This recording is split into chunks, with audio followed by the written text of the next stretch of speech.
Viewers, আমি উপস্থিত হয়েছি 30 গোডাউন বধ্যভূমি কীর্তনখোলা নদীর পাড়ে অবস্থিত বরিশাল সদরে।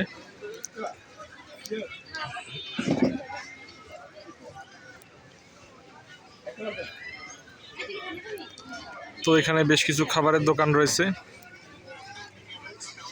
তো সন্ধ্যার পর এখানে অনেক মানুষ আসে, আড্ডা দেয়, খাওয়া দাওয়া করে।